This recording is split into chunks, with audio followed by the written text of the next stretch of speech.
check this out here. Very interesting info on this plaque.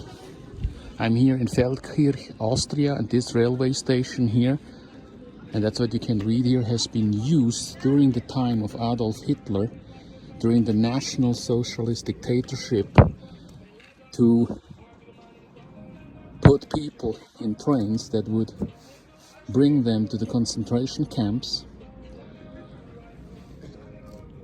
War prisoners came to this place, and this writer with the name Karl Zuckermeier, and I believe he is a Jewish guy, used this railway station to flee to Switzerland. And then it says, to freedom. But many tried and didn't succeed.